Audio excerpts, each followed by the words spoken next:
ఎఫెసీ పత్రికలో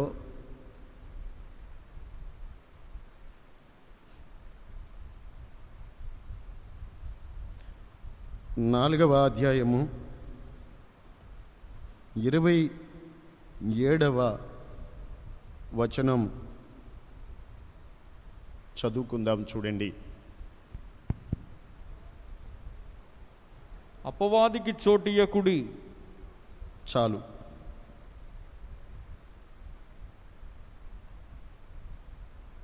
మీరందరూ తీశారో లేదోనని ఒకసారి మిమ్మల్ని చూడడం కోసం అడుగుతున్నాను. మీరందరూ చదవండి ఆ వచనం. అపవాదికి చోటు ఇయ్యకుడి. ఆ వాక్యమును చదువుకుంటున్నప్పుడే మనకు అర్థమవుతుంది, అపవాదికి చోటిస్తే ఏదో గొప్ప నాశనము లేక నష్టము వాడు చేస్తాడు. అందుకే మన ప్రియ ప్రభువు మన దేవుడు చెప్తున్నారు మనకి, అపవాదికి చోటు మీరు ఇవ్వకండి. అపవాదికి మీరు చోటు ఇవ్వకండి అంటే ఆ వాక్యము ద్వారా మనకి తేటగా ఇంకొక విషయం కూడా అర్థమవుతుంది.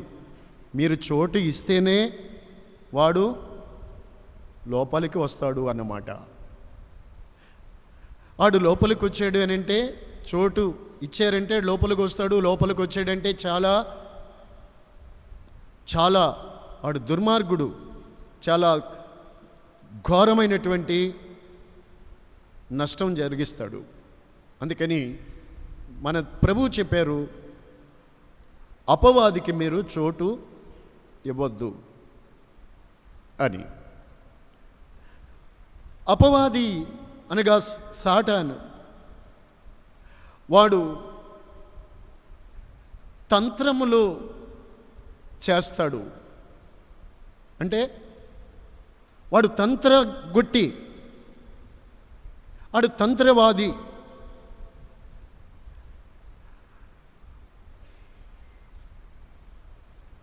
అందుకని 2 కొరింథీయులకు రాసిన పత్రికలో 2వ అధ్యాయములో 11వ వచనములో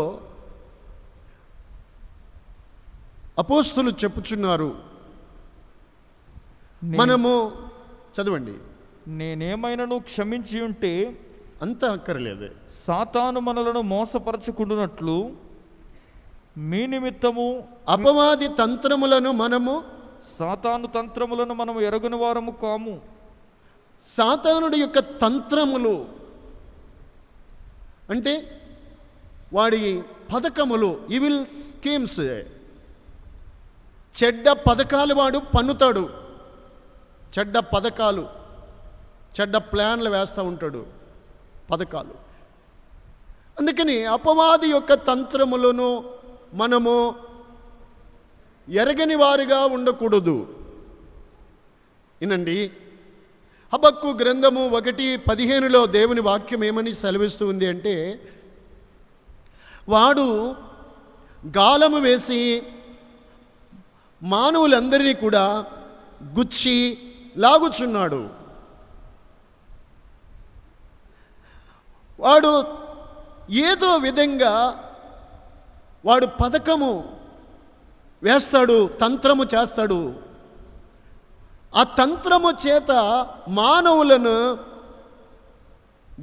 గుచ్చి లాగి ఉన్నాడు, ఉరులొగ్గి చిక్కించుకొనుచున్నాడు. ఉరులు అంటే అపవాది ఎట్లాంటి వాడు, వాడి స్వభావము అంటే వాడు తంత్రవాది, ఉరులు ఒగ్గుతాడు. వాడి స్కీములు, చెడ్డ పథకములు పన్నుతాడు.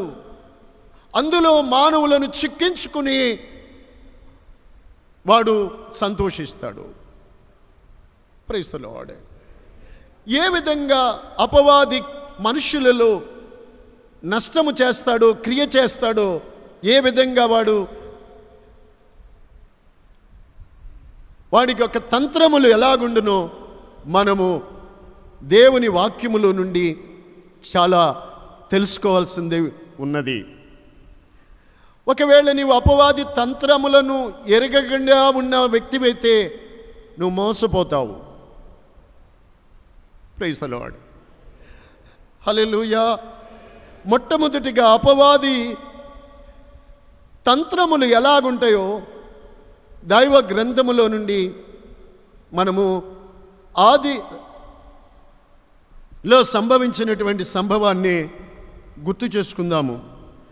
2 కొరింథీయులకు రాసిన పత్రికలో 11వ అధ్యాయములో చూడండి, 1, 2 వచనములు చదువుకున్నట్లయితే, కొంచెము వివేకముగా నేను మాట్లాడినను మీరు సహింపవలనని కోరుచున్నాను. నన్ను గూర్చి మీరు ఎలాగైనను సహించుడి. దేవాశక్తితో మీ యెడల ఆసక్తి కలిగి ఉన్నాను. ఎందుకనగా పవిత్రురాలైన కన్యకునుగా ఒక్కడే పురుషునికి అనగా క్రీస్తుకు సమర్పించవలనని మిమ్మును ప్రధానము చేసి తిని.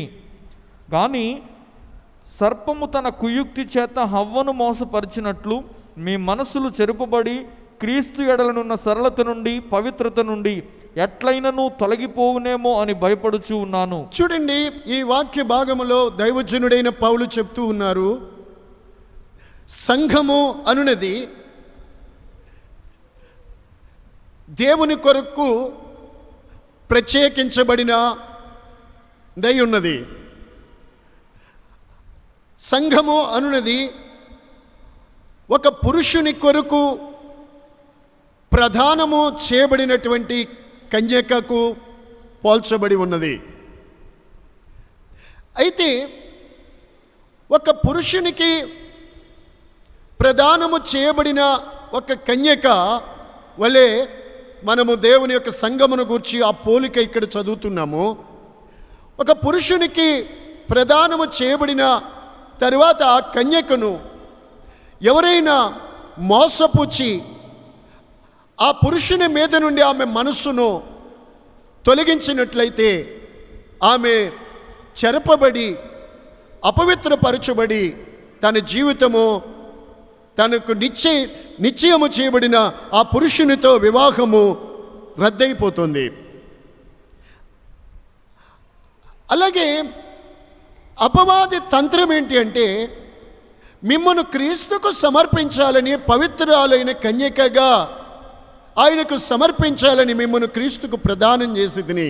అయితే సర్పము తన కుయుక్తి చేత అవ్వను మోసగించినట్లు మిమ్మను క్రీస్తు ఎడలనున్న సరళత నుండి పవిత్రత నుండి ఎట్లయినను ఒకవేళ మీరు తొలగిపోదురేమో అని భయపడుచున్నానని పౌలు అంటారు. ఇక్కడ అవ్వా అనే ఆ మాట మనము గుర్తు చేయబడింది కనుక అవ్వ ఏ విధంగా మోసగించబడింది? అవ్వ దేవుడు ఆదాము కొరకు ఆమెను సృజించెను. మన ఆది తల్లి, మానవులందరికీ ఆది తల్లి, ఆది అమ్మ.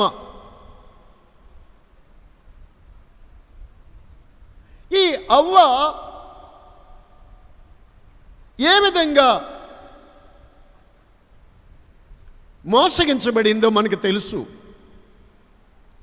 దేవుడు ఏదైనా వనములో అవ్వ ఆదాములను ఉంచారు. వారి కొరకు దేవుడు సమస్తాన్ని అక్కడ సిద్ధపరిచి ఉంచారు. వారి కోసమే తోట మధ్యలో మంచి చెడ్డల తెలివినిచ్చు ఒక వృక్షమును ఉంచారు. దేవుడు వారికి దానిని గూర్చి వారు అక్కడ ఏ విధంగా జీవించవలెనో ఆ సంగతులు కూడా దేవుడు వారికి వివరంగా చెప్పారు. ఈ తోటలో ఉన్న సమస్త వృక్ష ఫలాలు కూడా మీరు తినవచ్చు. అయితే తోట మధ్యలో ఉన్నటువంటి మంచి చెడ్డల తెలివినిచ్చి వృక్షము యొక్క ఫలములు మీరు తినకూడదు, దీని తినదినమన మీరు నిశ్చయముగా చచ్చెదరని దేవుడు వారికి చెప్పారు. Praise the Lord. మనం ఎప్పుడు ఆలోచించాలి. కొంతమంది ఏమంటారంటే, అంతా బాగానే ఉంది కానీ దేవుడు ఆ చెట్టుని అక్కడ పెట్టకొని పోయి ఉంటే అసలు ముప్పు లేకపోను కదా అనుకుంటారు. అది కాదు ముప్పు తెచ్చింది.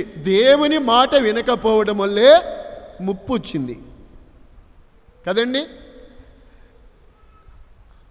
దేవుని మాట వినకపోవడం వల్లే ముప్పు వచ్చింది. ఇవన్నీ తినవచ్చు, జీవించండి, కానీ ఇది పని మీరు చేయవద్దు, ఇది తినమని నిశ్చయముగా చచ్చిపోతామని చెప్పారు. ఓకే, ఇది ఇలా ఉండగా దేవుని మాటలో నిలిచి వారు జీవించినంత కాలం వారు హ్యాపీ, చాలా సంతోషంగా వారి సంవత్సరాలు గడిచాయి, చాలా సుఖంగా వారు దినాలు గడిచాయి, చాలా ఆశీర్వాదంగా వారు బ్రతికారు. అక్కడ చెప్పాలంటే ఏదైనానగా ఓ పరలోకమే వారు అనుభవించారు. అందులో సమస్తము వారు పొందుకుంటున్నారు. దేవుని సన్నిధి, దేవుని సముఖము, దేవుని స్వరము వారు వింటున్నారు. వారికి ఏమీ శాపము కానీ, కష్టము కానీ, కన్నీరు కానీ, వ్యాధి కానీ, దుఃఖము అసలు లేనే లేవు. ఇట్లుండగా ఒక దినము, ఒక రోజు ఆ అపవాది వారి దగ్గరికి వచ్చాడు. వారి దగ్గరికి వచ్చి అవ్వను పలకరించాడు. అవో. ఈ అవ్వ అటు చూసింది. ఏంటి అని. దేవుడు ఇందులో తోటలో ఏదైనా మిమ్మల్ని తినవద్దన్నారా? ఇవన్నీ తినమన్నారు. ఈ చెట్టు తోట మధ్యలో ఉన్న ఈ మంచి చెడ్డల తెలివినిచ్చు వృక్షము యొక్క ఫలాలు తినకూడదని దేవుడు మాకు చెప్పారు, గుర్తుంది మీకు దేవుని మాట అని చెప్పాడు. అవ్వ చెప్పింది. అప్పుడు చూడండి, అక్కడి నుంచి అప్పుడు సాతానుడు ఏమన్నాడంటే, వారిలోకి ఏమి ప్రవేశపెట్టాడంటే, లేదు మీరు చావనే చావరు, మీరు లేదు చావరు, మీరు జస్ట్ లైక్ గాడ్, దేవునిలాగా అయిపోతారు మీరు. ఎలాగా? నిజమా? ఇప్పుడు చూడండి, ఇది అపవాది యొక్క స్కీమ్, చెడ్డ ఆలోచన. చావరు, మీరు చనిపోతారని దేవుడు చెప్పాడు కదా, నీకు గుర్తుంది, విన్నావు కదా. దేవుడు సత్యవంతుడు, నీకు తెలుసు కదా, చెప్పారు ఆయన స్వయంగా నీతోనే. బట్ ఇప్పుడు సాతానుడు వచ్చి, సర్పం వచ్చి, మీరు చావరు, దాన్ని తినదినమని మీరు దేవునిలాగా మారిపోతారు అని చెప్పేసరికి అంతే, అపవాది చెప్పినటువంటి వాడు పన్నినటువంటి ఆ ఉరులో పడ్డారు. ఇలాగే వాడు స్కీములు పెడతా ఉంటాడు. లోకంలో రాజకీయ నాయకులు చూడండి, మీరు మాకు ఓట్లు వేస్తే మీకు గ్యాస్ బండ్లు ఉచితం ఇస్తామంటాడు ఒకరు. మీరు నాకు గాక ఓట్లు వేసి నన్ను గెలిపించినట్లయితే ఇంకొకటి చెప్తారు, స్కీములు వేస్తూ ఉంటారు, పథకాలు వేస్తూ ఉంటారు. ఎందుకని? అందులో వారిని పడవేయడానికి, ఆకర్షించుకోవడానికి. ఆ తర్వాత ఏం చేస్తాడు? తర్వాత సంగతి చూడాల.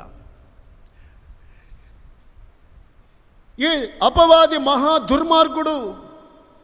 దేవునితో వారు నడుస్తూ ఉన్నప్పుడు, దేవుని వల్ల వారు సంతోషముగా సమాధానము, నెమ్మది, క్షేమము పొందుతూ ఉంటే వాడు వారవలేక వీళ్ళ జీవితాలను నాశనము చేయాలని పన్నాగం చేశాడు, కుతంత్రం చేశాడు.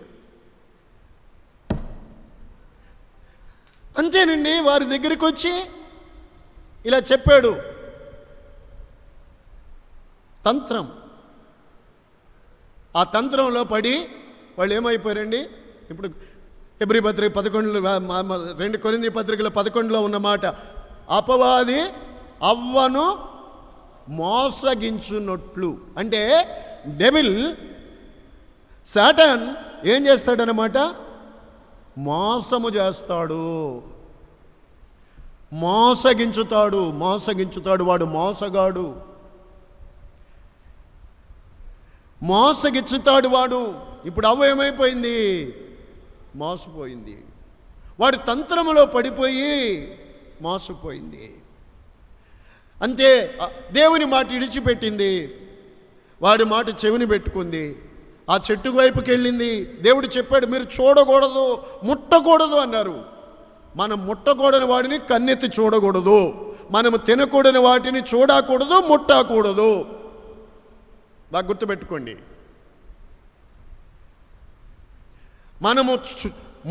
మనకు వద్దు అని దేవుడు చెప్పిన దాని వైపుకు ఎటు చూస్తున్నావయ్యా నువ్వు? మనకు దేవుడు చెయ్యవద్దు అని చెప్పిన దాని వైపుకు కన్ను కూడా వెళ్ళకూడదు. నీ చేతితో నీ శరీరము వాటిని తాకకూడదు, ముట్టకూడదు. అంత ప్రమాదం ఉంది కనుకే దేవుడు చెప్పారు. అలాంటిది వీరు ఆజ్ఞను మీరారు. అపవాది యొక్క తంత్రం అదే. ఆ చెట్టు దగ్గరికి వెళ్ళింది, చేయి చాపి ఆ పళ్ళు కొన్ని ఫలాలు తీసుకుంది. ఆ పళ్ళు కూడా చూపుకు రమ్యంగా ఉన్నాయి. తీసుకుంది, తిని తన భర్తకు కూడా కొన్ని ఇచ్చింది. అంతే. ఆ తర్వాత జరిగిందంతా మీకు తెలుసు. దేవుని మహిమను పోగొట్టుకున్నారు. దేవునితో ఉండే సహవాసము, సంబంధము పోగొట్టుకున్నారు. శపించబడ్డారు. మరణము ప్రాప్తమైంది. చూసారా? సాతానుడి యొక్క తంత్రం ఇదే.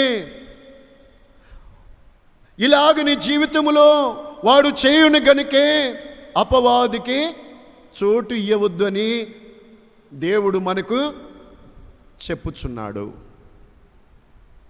హల్లెలూయా. ఇలాగనే వాడు తంత్రము చేస్తాడు. ఫస్ట్ వన్, వాడు మోసపుచ్చుతాడు. నువ్వెలా అయిపోతావు? దేవుళ్ళగా అయిపోతావు, నువ్వు గొప్పవాడు అయిపోతావు. ఇలాంటి ఆలోచనలు, చెడ్డ స్కీములు సాతానుగాడి నుండి వస్తాయి. అది అపవాది తంత్రం అని గుర్తించకపోతే అందులో పడిపోయి క్రీస్తు ఎడలనున్న సరళతలో నుండి, పవిత్రతలో నుండి తొలగిపోతారు. ఇక ఆ ప్లాన్ వాడికి సక్సెస్ అవుతుంది. వాడు వేసిన గాలానికి నువ్వు పడ్డావు అని అంటే నువ్వు వెళ్ళిపోయి ఎక్కడుంటావు తెలుసు? ఇక వాడు బొట్లో ఉంటావు. ఎక్కడుంటావు? వాడు బోనులో ఉంటావు,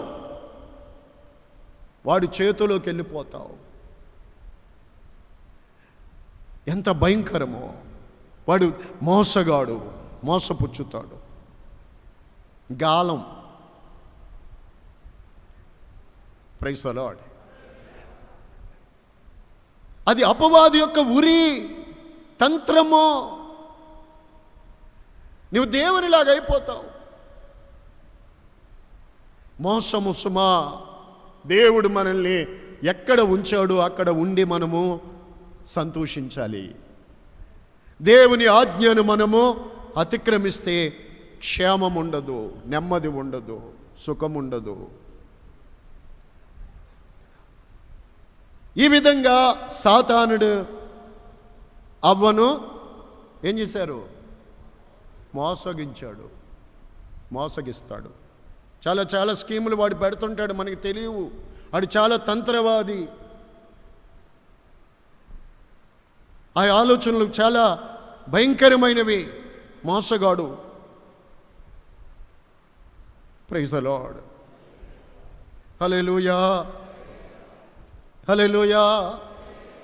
ఆ తర్వాత వారు ఆ ఉరిలో పడిపోయి నిత్యనాశనానికి పాత్రులుగా మారిపోయారు.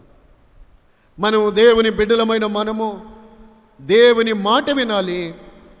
అపవాది యొద్దకు అపవాది ఏదైనా ఒక స్కీమ్, ఒక తంత్రము నీ హృదయములోనికి, నీ ఆలోచనలోకి, నీ దృష్టి ఎదుటికి తీసుకుని వస్తే ఇది దేవుని వాక్యానుసారమా లేక ఇది అపవాది యొద్ద నుండి వచ్చిన పన్నాగమా అని విశ్వాసులైన వారు ఆలోచన చేయాలి. దేవునికి స్తోత్రం కలుగునుగాక. హల్లెలూయా. రకరకాలుగా మోసం చేస్తాడు వాడు. నిన్ను గొప్పవాడిని చేస్తానంటాడు. ఈ ఆలోచన విను, చాలా బ్రహ్మాండంగా ఉంది, సూపర్ అని అనుకుంటావు నువ్వు. మోసపోకుడి. వాడి మోసంలో పడకూడదు. దేవుని వాక్యమందు నిలిచి ఉండాలి. మొదటిగా వాడు మోసగం చేస్తాడు, తంత్రము చేస్తాడు. అపవాది చేసే మోసాలు ఎలా పసిగట్టవచ్చో తెలుసండి? వాడు ఎప్పుడు కూడా దురాశలు రేపుతాడు. లేనిపోంది దురాశ. స్తోత్రం. జాగ్రత్తగా పసిగట్టాలా. ఇంకొకటి చెప్తా మీకు. వాడు ఒకటి మోసం చేస్తాడు. వాడు సాతానుగాడు. ఆడి మోసములో పడమాకండి. ఈరోజు రకరకాలుగా సమాజము, ప్రపంచము అపవాది యొక్క మోసములో అవ్వ మోసపోయినట్టుగానే మోసపోతున్నారు. ఇదే బాగుందని అనుకుంటారు. ఏదో సినిమా కదా అనుకుంటారు, సీరియల్ కదా చాలా బాగుంది అనుకుంటారు. మనమేం చెయ్యం కదా, చూస్తాం కానీ అనుకుంటారు. చాలా ఇది మద్యపానం చాలా బాగుంది అనుకుంటారు కొందరు. సిగరెట్ తాగడం ఏం పర్వాలేదులే, మనం మానేయాలంటే మానేయచ్చు, మన చేతిలో ఉంది అనుకుంటారు. ఆ తర్వాత అపవాది యొక్క తంత్రం అంది రుచి చూసిన తర్వాత ఇక దానికి జీవితం అంతా బానిసలైపోతున్నారు. దాని మూలముగా ఆ వ్యక్తి మూలంగా కుటుంబ వ్యవస్థ పాడైపోతున్నది. ఆ కుటుంబంలో నెమ్మది ఉండదు. ఇక ఆ చెడ్డ ఆ యొక్క ప్లాన్లు, ఆ పథకాలలో పడి యవనస్తులు ఇవాళ సెల్ ఫోన్లు, భయంకరమైనటువంటి ఆ నగ్న చిత్రాలు, ఈ వేషాలు, ఇవి వారు చిత్రీకరించిన అవన్నీ కూడా భయంకరమైనటువంటి చెడ్డ స్కీములు, అపవాది స్కీములు. అవి వారిని లోకము ఆకర్షించుకుంటున్నారు. ఇవేం తప్పు కాదనిపిస్తుంది చూసి. ఆ తర్వాత వాటిని హృదయంలో పెట్టుకుని వాటి వల్ల ప్రేరేపించబడి ఆ తర్వాత చెడు మార్గాలకే బ్రతుకులు బానిసలుగా మార్చుకుంటున్నారు. నా దేవుని పిల్లలారా, సాతానుడు మోసగాడు. వాడి మోసములో పడకుండా ఉండునట్లు మీరు దేవుని యొక్క వాక్యమును ఎరిగి ఆ వాక్యము హృదయములో ఉంచుకొని దేవుని మాటను బట్టి వారిని మనం ఏం చేయాలి అంటే అపవాదికి మీరు ఎక్కడ చోటు ఇవ్వకుండా, దేవుని వాక్యం హెబ్రీ పత్రికలో రాయబడ్డట్టు 4వ అధ్యాయం 7వ వచనములో ఉన్నట్టుగా అపవాదిని ఎదిరించాలి. అపవాదిని ఏం చేయాలి? ఎదిరించాలి. Praise the lord. మరొక మాట మీకు తెలియజేస్తాను. సాతానుడు వాడు చేయు తంత్రములు ఎలాంటివి? ఒకటి, వాడు సర్పము అవ్వను మోసగించాడు, మోసపుచ్చుతాడు. జాగ్రత్త. నీ బ్రతుకును నిత్య నాశనములోకి ఈడ్చుకెళ్ళడానికి చూస్తాడు. జాగ్రత్త. దేవుని నుండి నిన్ను వేరు చేయడానికి ప్రయత్నిస్తాడు. జాగ్రత్త. దేవుని నుండి పొందుతున్న ఆశీర్వాదాలు, సమాధానాన్ని నీ యొద్ద నుండి లేకుండా తీసివేయడానికి ప్రయత్నిస్తాడు. తిరిగి నీ జీవితం శాపంగా మార్చడానికి వాడు తంత్రము చేస్తాడు. జాగ్రత్త. హల్లెలూయా. ఇంకొక విషయము దేవుని వాక్యంలో నుండి మనం చదువుకుందాం. యోహాను సువార్త 8వ అధ్యాయము 44వ వచనం చదువుకున్నట్లయితే,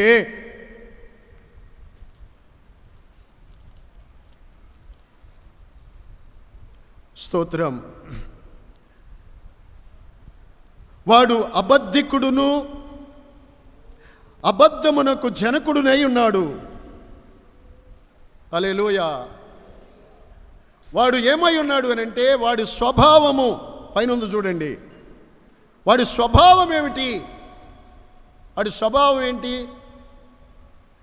వాడు అబద్ధం ఆడుతాడు, అబద్ధాలు చెప్తాడు, అబద్ధాన్ని నిజమని నమ్మిస్తాడు. అబద్ధం అంటే అబద్ధం అనగా ఇలా చూడండి, అందరూ కనిపిస్తున్నానండి, నేను జాగ్రత్తగా చూడాలండి. Okay, thank you. అంటే అబద్ధం అనగా సత్యము కానిది అబద్ధం. మీకు వాక్యం అర్థం చెప్పడానికి ఇలా వివరించవలసి వస్తుంది. అబద్ధం అంటే అబద్ధమే అంటే మీకు అర్థం కాదు. సత్యము కానిది అబద్ధం, నిజం కానిది అబద్ధం. అబద్ధం అంటే సాతానుడి యొక్క స్వభావం ఏంటంటే వాడు నిజము లేని దానిని, సత్యము కాని దానిని నమ్మిస్తాడు, అందులోకి తీసుకెళ్తాడు, అందులోకి నడిపిస్తాడు. సత్యం అనగా ఏమిటి? యేసే సత్యం, ఆయనే జీవం, ఆయనే మార్గం. అయితే దీనికి అనగా దేవుని సత్యానికి, దేవునికి విరుద్ధమైనదేదో అది అబద్ధం. ఆ అబద్ధానికి జనకుడే అపవాది. ఆ అపవాది చేసే ప్రయత్నమే ఈ అబద్ధాలను మనుషులను తీసుకెళ్ళడం. అది విగ్రహారాధన. Praise the lord. అది విగ్రహారాధన, మోసం, అబద్ధం. Praise the lord. హల్లెలూయా. ఎంత మోసపోచున్నారు ఈ రోజున. వాడు లోకమును మోసగించుచున్నాడు. హల్లెలూయా. వాడు అబద్ధానికి ప్రేరేపణ చేస్తాడు మనుషుల్ని. అందుకే దేవుడు చెప్పిన మాట, సత్యానికి విరుద్ధంగా అబద్ధము ఆడవద్దు. ఏ మనుష్యుడు అబద్ధం ఆడినా ఆ అబద్ధం అనేది అపవాది నుండి వచ్చినదే. అబద్ధం ఆడరాదు, అది దేవుని ఆజ్ఞ. పిల్లలు తల్లిదండ్రులతో అబద్ధం ఆడకూడదు, నీకు నష్టం. విశ్వాసులు సేవకులతో అబద్ధాలు ఆడకూడదు, అది నష్టం. భార్య భర్తలు అబద్ధాలు పలకకూడదు. కుటుంబంలో విశ్వాసులు, సంఘములో ఎవరు దేవుని నామం ధరించిన వారు అబద్ధాలు పలకకూడదు. అబద్ధం అనేది అపవాది యొక్క తంత్రం. నీవు అబద్ధం ఆడుచున్నావు అంటే అది నీకే గొప్ప నష్టం. సాతానుడు తంత్రము చేయుచున్నాడు అన్నమాట. అబద్ధం పలకకూడదు. ఏ అబద్ధము సత్యము కాదు. సత్యము కానిది ఏది పలకకూడదు. ఒకవేళ సత్యము కానిది పలుకుచున్నట్లయితే అపవాది నీలో తంత్రము చేయుచున్నాడు. Praise the lord. అంతేకాదు, అది ఎంత మోసము అని అంటే మరణానికి, శాపానికి నడిపించుకెళ్ళిపోతుంది. చాలామంది ఏం చేస్తారంటే చేసిన దానిని కప్పుకోవడానికి ప్రయత్నం చేసి, నిజమండి, మీ తోడండి, నా తోడండి అని చెప్తారు. ఇంకా నమ్మకపోతే బైబిల్తో అంటారు. అసలు ఒట్టు పెట్టచ్చా? ఒట్టు అని అన్నారు, బైబిల్ అని అన్నారు, బైబిల్ మీద ఒట్టు తొట్టు ఇలా చెప్పారు అని అంటే వారు దేవుని వాక్యములో ఉన్నవారు కాదు. వారిలో దేవుని వాక్యం ఏమాత్రము కూడా లేదు. వాక్యం ఉన్న వ్యక్తి అయితే ఎప్పుడు దేవుని వాక్యమును బట్టే మాట్లాడును కదా. వాడి స్వభావం ఏంటి అనంటే అబద్ధమును పుట్టిస్తాడు, అబద్ధాన్ని నమ్మిస్తాడు. జీవితంలో మర్చిపోకూడదు, నీ జీవిత కాలములో విడిచిపెట్టకూడదు దేవుని మాట. అబద్ధం అనేది ఎక్కడి నుంచి వస్తుంది? సాతాను దగ్గర నుంచి వస్తుంది. అబద్ధము, దాని ఫలం ఏమవుతుందో చెప్తాను మీకు వాక్యంలో. అపోస్తుల కార్యములు 5వ అధ్యాయములో ఆ రోజుల్లో ఓ గొప్ప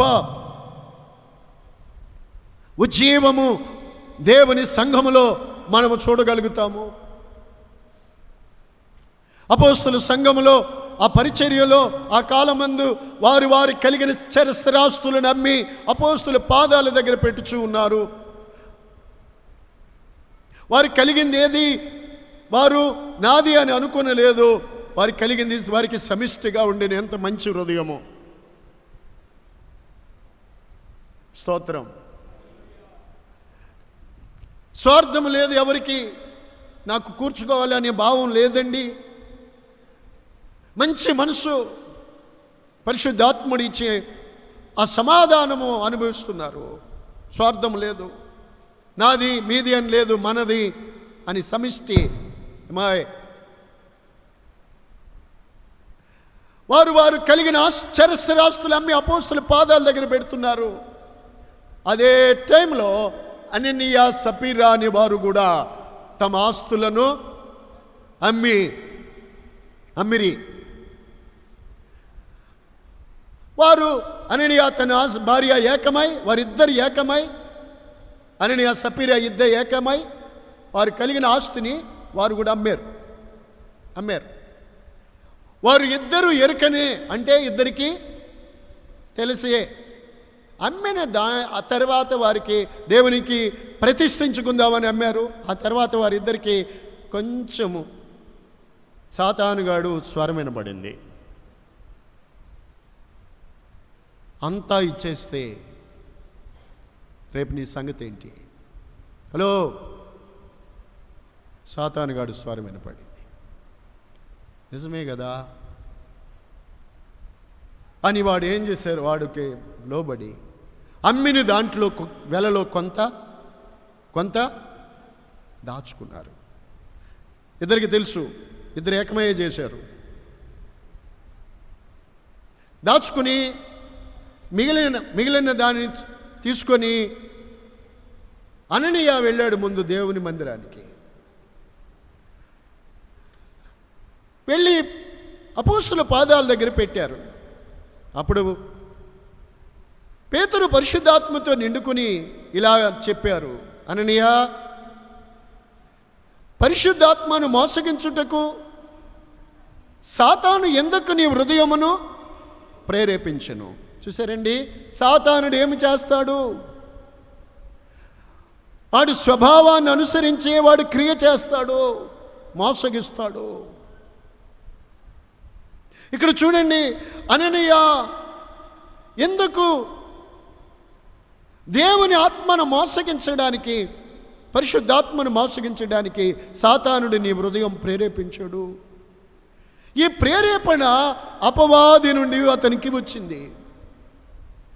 ఎంత తన మనస్సాక్షిని పాడు చేసుకున్నారంటే,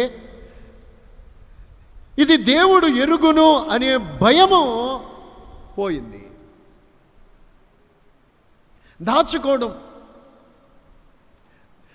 దేవునికి మరుగై ఉండలేమనేటువంటి జ్ఞానము పోయింది. దాచుకున్నారు, కొంత దాచుకోవటం. ప్రియులారా, ఎందుకు సాతానుడు నీ హృదయాన్ని ప్రేరేపించాడు? ఇలా చూడండి, తల పైకెత్తి. ఎందుకు పరిశుద్ధాత్మకి విరోధంగా ఎందుకు ఇలా ప్రవర్తించావు? ఎందుకు ఇలా ప్రేరేపణ కలిగింది అని అనగానే ఈ మాటలు వినిచుని అననీయ వెనక్కపడి చచ్చిపోయాడు. ఎందుకంటే అతని ప్రతిష్టలో, అతని అర్పణలో, దేవుని ఎదుట అతను ప్రవర్తించిన దానిలో యథార్థత లేదు, అబద్ధము, మోసం. వెనక్కబడి మాటలు వింటూ చచ్చిపోయాడు. పడుచువారు తీసుకెళ్ళి అతన్ని పాతిపెట్టారు. ఈ లోపల కొంత సమయం జరిగిన తర్వాత ఆయన భార్య సపీరా వచ్చింది. పేతురు అడిగారు, అమ్మా, మీరు ఆ పొలాన్ని ఇంతకే అమ్మారా? చూడండి, హలో అయ్యా, వాక్యం విను.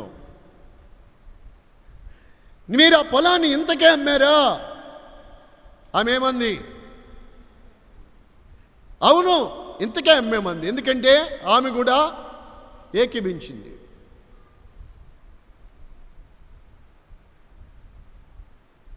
భార్య భర్తలు ఒకరు ఒకవేళ తప్పు చేస్తుంటే భార్య ఏం చేయాలి? సమర్థించకూడదు. అలాగే భార్య తప్పు చేస్తుంటే భర్త సమర్థించకూడదు. ఒకరు పడిపోతే ఒకరు లేవనెత్తాలి, అంతేగాని ఇద్దరు గుడ్డోళ్ళు అయిపోయి ఇద్దరు గుంటలో పడకూడదు. ఏమండి, మీరేం చేస్తున్నారు? తప్పు కదా. మగారు తప్పు చేసినప్పుడు ఆడవారైనా గద్దించవచ్చు. అలాగే భార్య తప్పు చేసినప్పుడు భర్త, ఏమి చేస్తున్నావు నువ్వు? నీచమైన కార్యాలు ఏంటిది? గద్దించాలి. తప్పు చేస్తున్నావు నువ్వు, ఏకీభవించకూడదు. ఏకీభవిస్తే ఇద్దరికీ మరణం వచ్చింది. ఈ రోజున మన విశ్వాస జీవితంలో మీ కుటుంబాలు పరిశీలన చేసుకోవడం చాలా అవసరం. ప్రతి విషయంలోనూ పరిశీలన చేసుకోండి. దేవుని ఎదుట ఎలాగున మీరు జీవించుచున్నారు? ఇంతకేనండి. దేవుడు గుడ్డివాడు కాదు. ఆయన కన్నులున్నాయి, చూస్తున్నాడు. ఒకవేళ దేవుడు చూడలేదు అని అనుకుంటే నువ్వు ప్రవర్తిస్తున్న ప్రవర్తన అపవాది యొక్క తంత్రమే.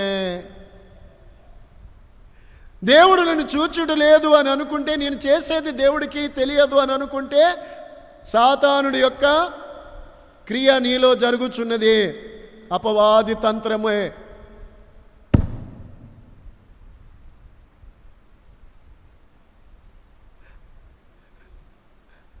సో ఏమైంది? అంతరే అనే వారు సమాజ్ చేసి వాళ్ళ భర్తని, ఆ పడుచువారు యవనస్తులందరూ అప్పుడే వచ్చారు అక్కడికి. నీ భర్తను పాతిపెట్టిన వారి పాదాలు ఇక్కడే నుంచుని ఉన్నాయి అనగానే ఆమె కూడా కింద పడి చచ్చిపోయినది. పడి ప్రాణం విడిచింది. ఆమెను కూడా చుట్టి ఎత్తుకెళ్ళి భర్తను పాతిపెట్టిన కాడే పాతిపెట్టారు. నా ప్రియులారా, జాగ్రత్త. దాచుకున్న దానం అక్కడే ఉంది. అది ఎవరు బాలైందో, ఎవరికి తర్వాత ఎవరికి దొరికిందో తెలియదు. సాతానుడు చూసారండి ఎందుకు ప్రేరేపించుచున్నాడు? ఎందుకండి? వాడు అబద్ధమునకు జనకుడు. ఈ ప్రేరేపణ వల్ల వచ్చింది వారికి ఏమిటండి? అది జాగ్రత్త పడదాము. అపవాదికి చోటు చెప్పండి, చోటు ఇవ్వకండి. స్తోత్రం. హల్లెలూయా, హల్లెలూయా.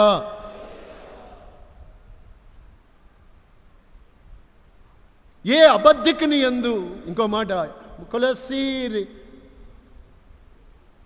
1 యోహాను 2:4 ఉంటుంది.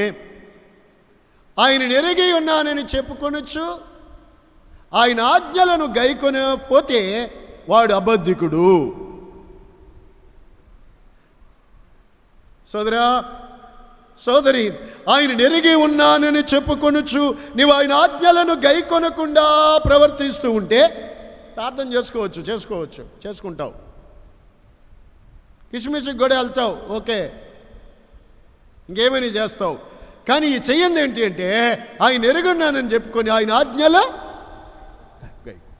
అలాంటి వారే అబద్ధికులు. ఇది కూడా సాతానుడి యొక్క మోసము. ఈ రోజున అలాంటి మోసంలో ఎంతమంది ఉన్నారు? పేరుకే క్రైస్తవులు,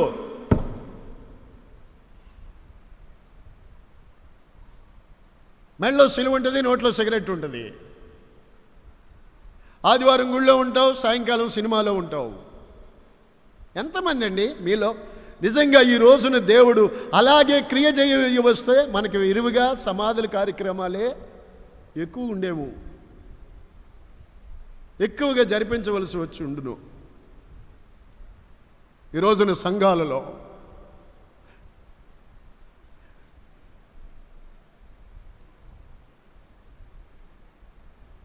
ఒకవేళ శారీరకంగా నువ్వు చనిపోక ఉండవచ్చు, కానీ ఎప్పుడైతే నీకు ఆ ఆత్మ నీలో ప్రవేశించిందో ఆల్రెడీ ఆత్మీయంగా నీవు చచ్చిన స్థితిలోనే ఉంటావు ఖచ్చితంగా. నీ ఆత్మీయ జీవితం చచ్చిపోతుంది. అందుకనే ప్రకటన గ్రంథంలో దేవుడు చెప్పారు, నీవు జీవిస్తున్నావన్న పేరుంది కానీ చచ్చిన వాడివే నువ్వు. ఏమి లాభం? గనుక క్రైస్తవుడా, రోషము తెచ్చుకోనాలి. అపవాదికి నువ్వు చోటు ఇవ్వకూడదు. డబ్బు విషయంలో కానీ, శరీర సంబంధమైన విషయాలలో కానీ, లోక విషయాలలో కానీ సాతానుడు నిన్ను మోసగించుకుంటున్నట్లుగా క్రీస్తు ఎడలున్న సరళతలో నుండి, పవిత్రతలో నుండి అవ్వను మోసగించిన వాడు నిన్ను మోసగించుకుంటున్నట్లుగా మీరు జాగ్రత్త పడాలి. స్తోత్రం. హల్లెలూయా, హల్లెలూయా. అపవాది మోసగిస్తాడు వాడు. ఈరోజు దేని అపవాది యొక్క తంత్రాలలో మీరు ఒకవేళ ఏ విధంగా ఇరుక్కుని చిక్కుకొని పోయినట్లయితే ఆ తర్వాత వాడు ఏం చేస్తాడు తెలుసండి? వాడు వదిలిపెట్టి వెళ్ళడు. ఒక ఇంట్లో నుండి వాడు వెళ్ళిపోయిన తర్వాత, ఒక మనిషిలో నుండి వెళ్ళిపోయిన తర్వాత మరలా వాడు ఖాళీ అయిందేమో అని చూద్దామని తిరుగుతూ ఉంటాడు. ఒకవేళ మళ్ళా ఆ ఇల్లు ఖాళీ అయితే గాక వాడు మరిన్ని చెడ్డవైన మరేడు దెయ్యాలను వెంటబెట్టుకుని వచ్చి అందులో ప్రవేశించును. వాని స్థితి మొదటి స్థితి కంటే కూడా చెడిపోతుంది. మొదటి స్థితి కంటే చెడిపోతుంది. ఇప్పుడు అనడియా సపీరాలు కానివ్వండి, ఆదాం అవస్థితి ఏమైపోయిందండి? మొదటి ఉన్న స్థితి ఉందా? మీకు అందరికీ దండం పెట్టి చెప్తున్నాను, అపవాదికి చోటు ఇస్తే ఇలాగే జరుగుతాయి. అర్థమైందండి? అపవాదికి చోటు ఇవ్వవద్దు. అపవాది యొక్క తంత్రాలను గుర్తించాలి. వారే నిజమైన క్రైస్తవులు. Praise the Lord. కొందరు వడ్డీ వ్యాపారాలకు మోజు చూపుతారు. ఇలా చేస్తే బాగా ధనవంతులం అవుతాం కదా అని అనుకుంటూ ఉంటారు.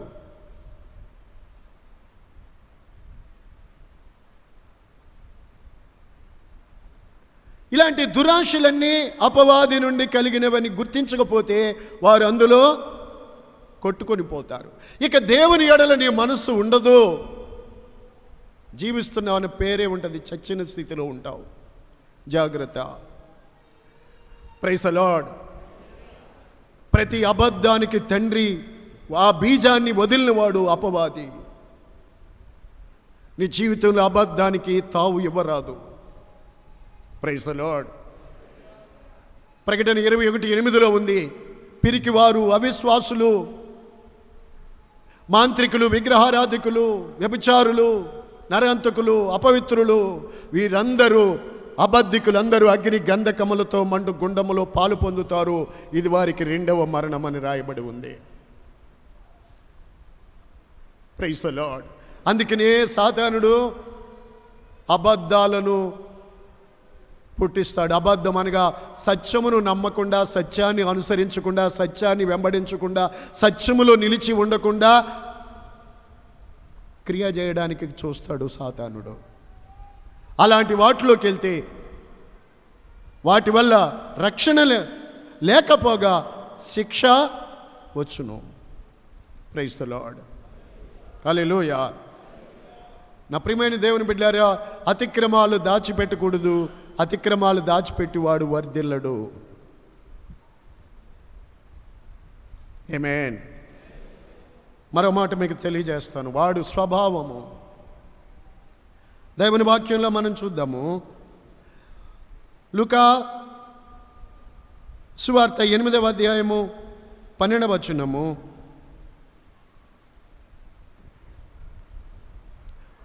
వారు విని రక్షణ పొందకుండునట్లు అపవాది వచ్చి వారిలో నుండి వాక్యమును ఎత్తుకొని పోతాడు. ఇది కూడా సాతానుడు చేయు తంత్రమే. ఏం చేస్తాడు వాడు?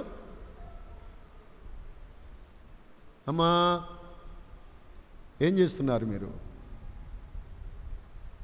వాక్యం శ్రద్ధగా వింటున్నావా?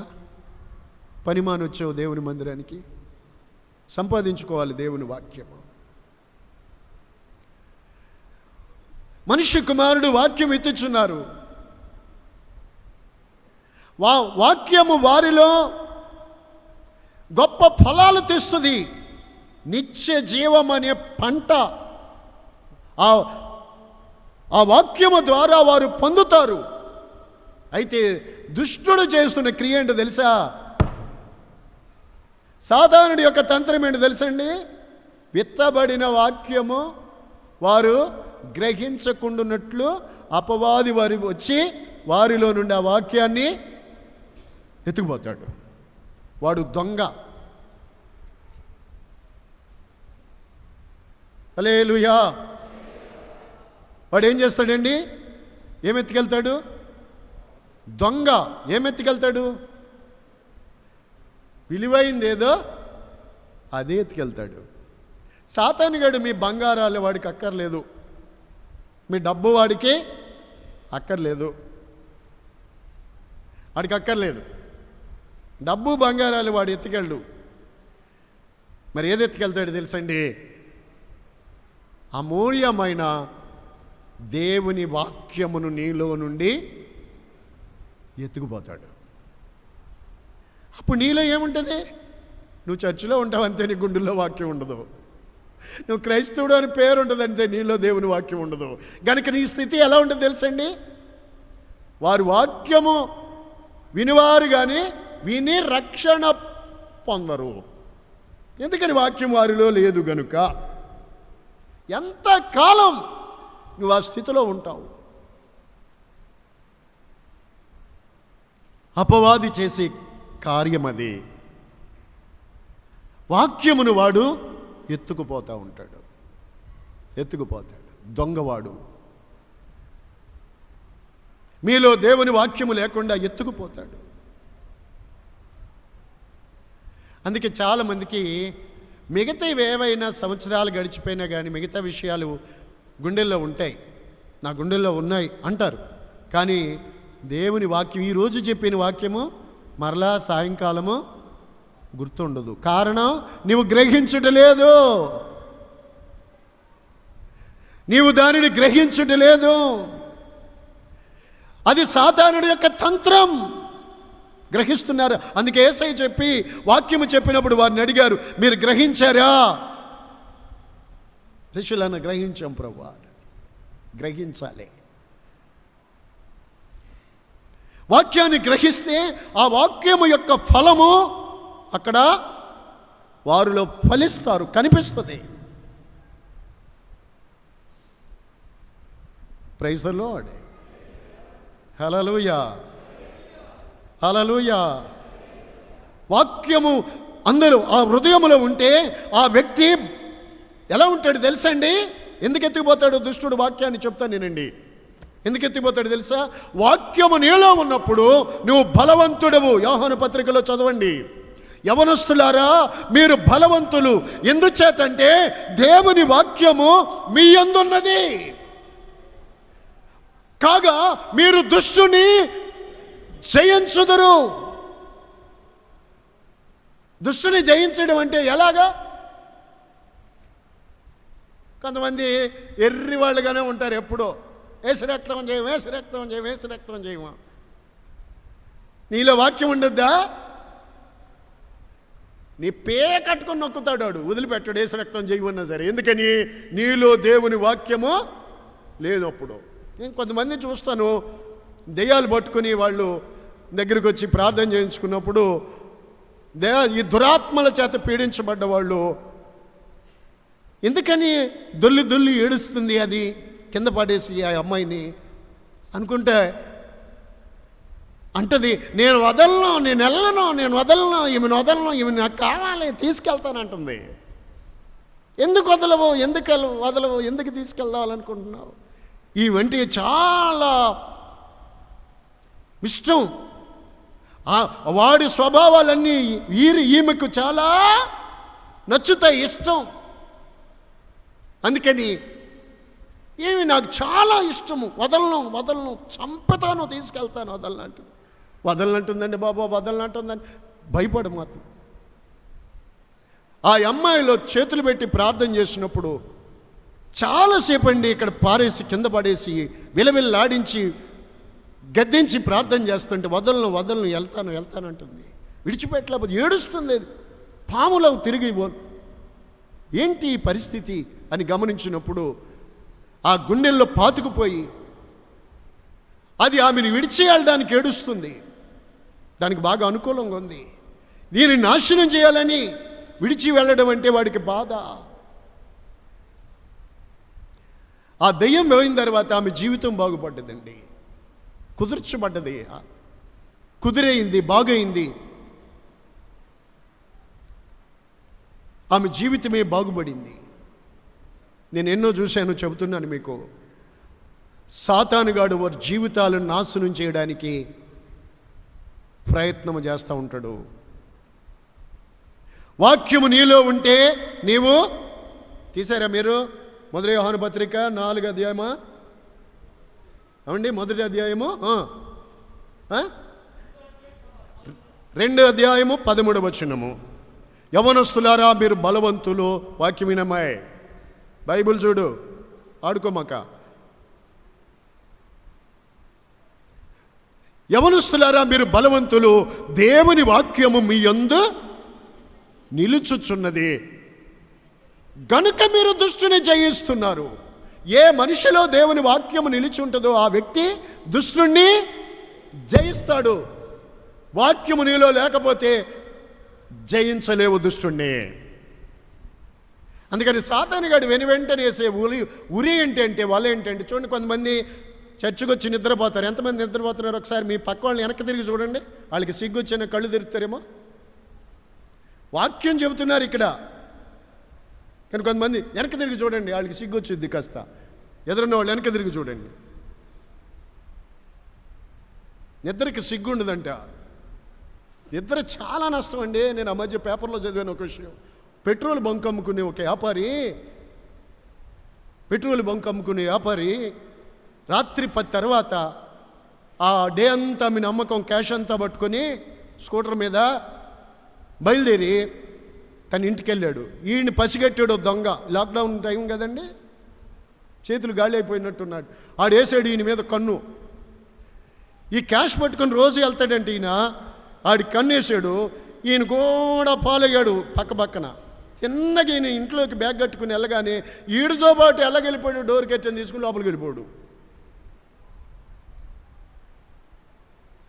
రాత్రి 11 ఆ టైంలో వాడు ఇంట్లోకి ఆ యజమాని వానర్తో పాటు వీడు లోపలికి వెళ్ళిపోయాడు మంచం కిందనని. బెడ్షీట్ కింద మంచం కింద అణిగిపోయినాడు. ఈయన లోపలికి వెళ్ళి స్నానం చేసుకొని ఇంట్లో వాళ్ళందరూ, ఇంటివారు, ఆయన భార్య ఉంటారు కదండి, ఇవన్నీ అకౌంట్లన్నీ చూసుకుని ఇవన్నీ సర్దుకొని ఆయన ఇవన్నీ చూసుకొని భోజనం చేసి ఇక ఇవన్నీ చేసి ఎంత తిరుగుతూ ఉండి ఇవన్నీ జరుగుతూ ఉండి ఈయన మెలకుగుండంతసేపు బైబిల్లో ఉందండి, ఇంటి యజమానుడు మెలకుగుంటే దొంగ కన్న వేయడానికి వీలు పడదు. మత్తయి సువార్త 24:42 ఉంటుంది. ఈయన మెలకుగున్నాడు కనుక ఈడు నెక్కున్నాడు, వీలు పడలేదు. కాడికి ఇంత ఆలస్యం అయ్యేసరికి ఏం జరిగింది తెలిసి విచిత్రం. ఈయన ఆయన భార్య లైట్లు పడుకునేసరికి మంచం కింద గుర్రైన పడుతుంది. అంటే దొంగతనం వేయడానికి వెళ్ళినవాడు కూడా అలసిపోయి ఆ ఇంట్లో నిద్రపోవడం మొదలుపెట్టాడు. వీడంత దరిద్రుడో చూడండి. ఎక్కడ్రా బా గుర్రైన పడుతుంది అని ఆయన భార్యకి ఆయనకి గొరుక్కుమని చూసేసరికి గుర్రైన పడుతుంది. వీడికి ఒంటికంటే వీడు అప్పటికి అలసిపోయాడేమో. మొత్తం మీద ఎలాగో వీడు గుర్రపట్టి నిద్రపోతున్నాడు. ఇక్కడ వాళ్ళు జాగ్రత్తగా చూశారు, లైట్ వేసి. మంచం కింద ఉన్నాడు ఎవడో మనిషి. మన ఇంట్లోకి వచ్చి నిద్రపోవడం, గుర్ర కొట్టడం. వాళ్ళు గుండెకాయలు లేవు. ఇద్దరు బయటకు వచ్చి తలుపులు తాళాలు ఎట్టి పోలీసు వాడికి ఫోన్ చేస్తే వాళ్ళు వచ్చారు. వాళ్ళు వచ్చి లేదండి నిద్ర. ఈరోజు దేవుని మందిరంలో కూడా మీరు అలాంటి చెడ్డ ఆత్మ మీలో లేకపోకపోదు. అది ఏం చేస్తుంది తెలుసా? మిమ్మల్ని ఆ గాఢ నిద్ర ఆత్మ మిమ్మల్ని ఓ గొప్ప ఘోరమైనటువంటి పతనానికి తీసుకొని పోతుందండి. కొంతమంది చెప్తారు, నాకు ప్రార్థనలో ఉందామనేటప్పటికి నిద్ర వచ్చిద్దండి, బైబిల్ చదువుదామనేటప్పటికి నిద్ర వచ్చిద్దండి, 2 అధ్యాయాలు చదువుకునేటప్పటికి నిద్ర వచ్చిద్దండి. ఒక అమ్మ అనేది చచ్చిపోయింది పాపం. అయ్యా నాకు కన్నీరు ప్రార్థన రావట్లేదు, ఆవలింతలే వస్తున్నాయి. ప్రార్థన చేసుకుందామంటే ఆవలింతలు ఎందుకు వస్తున్నాయి? కొంతమంది బైబిల్ చదువుదామన్నా, ప్రార్థన చేసుకుందామన్నా, దేవుని వాక్యము చెబుతున్నా వినకుండా నిద్రపోతూ ఉంటారు. నువ్వు ఎక్కడికి పోతావో తెలుసా? ఒకవేళ నిన్ను పెట్టిలో పెట్టి సమాధి చేయొచ్చు, కానీ నిన్ను మాత్రం పాతాళంలోకి మాత్రం మేము పెట్టలేము కదా. నువ్వు దుష్టుని జయించలేవు దేవుని వాక్యము నీ యందు లేకపోతే. వాక్యము నీ హృదయంలో దాచుకోవాలి. దేవునికి స్తోత్రం. గ్రహించాలి. హల్లెలూయా, హల్లెలూయా. వినుచున్న దేవుని మాటలు గ్రహించాలి. యవనస్తులారా మీరు బలవంతులు, దేవుని వాక్యం మీ అందుంది. వాక్యం మీ అందుంటే మీరు బలవంతులు అవుతారు. అప్పుడు మీరు దుష్టుని జయించుతారు. సాతాను గారు ఏదో ప్లాన్ వేస్తాడు, పథకం యవనస్తుల గురించి, పథకాలు, చెడ్డ స్కీములు, భలే స్కీములు అండి సాతాను గారు. వాళ్ళు అంటారు చూడండి, కిస్మిస్ సీజన్ కదా, 99 రూపాయలకే చీర అన్నారనుకోండి, 100 అనొచ్చు కదాడు. ఆ ₹1 ఇచ్చి చేస్తాడా? మీరు ఇచ్చుకుంటారా? 100 అంటే నువ్వు వెళ్ళవు, 99 అంటే వెళ్తావు. స్కీమ్ అది. ₹1 పోయి కట్టండి, ఏసీ పట్టుకెళ్ళండి అంటాడు. ₹1 ఏసీ ఎవడిస్తాడు రా? స్కీమ్ అండి అది. ఈ రోజున యవనస్తులకు కూడా అనేకమైన వారిని పట్టుకోవడానికి సాతానుగాడి తంత్రాలు, స్కీములు, పథకాలు పెడతాడు. జాగ్రత్త. దేవుని వాక్యం మీ అందుంటే ఏం చేస్తారు మీరు? గట్టిగా చెప్పండి. కుడి చేయి పైకెత్తి బలంతో చెప్పండి. ఈ నెలలో మీకు జగన్ గారు గోధుమలు ఇచ్చారు కదా, బలం వచ్చి ఉంటుంది. చెప్పండి గట్టిగా. కానీ కొట్టి గుడి చేయి పైకెత్తి చెప్పండి గట్టిగా. చెప్పాలి. యవనస్తులారా, మీరు బలవంతులు, దేవుని వాక్యం మీ అందున్నది గనుక మీరు దుష్టుని వాక్యము నీలో లేకపోతే నువ్వు దుష్టుని, వాక్యము నీలో ఉంటే ఏం చెప్తావు? నువ్వు ఏం చెప్తావు? అది అపవాది తంత్రమని, వాక్య విరుద్ధమని గుర్తించి ఏమండి తన్నుతావండి, తిరగబడతావు. తిరగబడు, పారిపోతాడు. కుక్క వెనకాల వస్తుందని భయపడు. బక్క కుక్క కూడా నిన్ను వెంటబడుతుంది, చచ్చు కుక్క కూడా నిన్ను తరుగుతుంది. నిలబడి ఇలా అను, చేతులు ఏమి లేకపోయినా అను. అసలు దాని వేగవానికి బ్రేక్ పడుతుంది. దేవుని బిడ్డలారా, దేవుని వాక్యమును మీ హృదయాలలో దాచుకోవాలి. హల్లెలూయా, హల్లెలూయా, స్తోత్రం.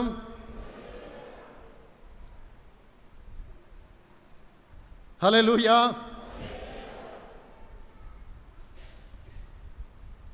ఒకసారి మీరు న్యాయాధిపతుల గ్రంథంలో చూస్తే మనము మోయాబు రాజు అయినటువంటి ఎగ్లోను, అతడు ఇశ్రాయేలీయులను బాధ పెడుతున్నప్పుడు చూడండి ఉంటుంది, ఇశ్రాయేలీయుల నుండి దేవుడు ఒకరిని రేపుతాడు. అతని పేరు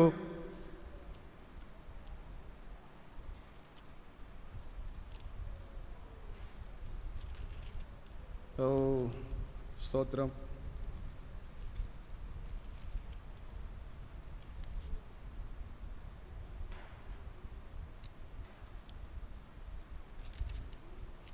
యెహూదే. రైట్. ఈ యెహూదు ఏం చేస్తాడంటే రాజుకి కప్పము తీసుకెళ్ళి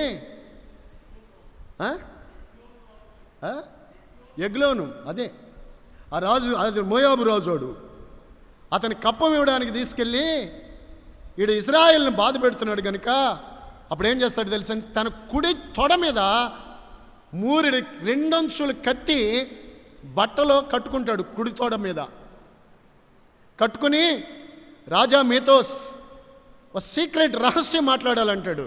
అప్పుడు ఆ ఎగ్లోను ఏం చేస్తాడంటే తన దగ్గర ఉన్న వాళ్ళందరినీ బయటికి పంపమంటాడు. అవును, అందరినీ బయటికి వెళ్ళిపోని అంటాడు.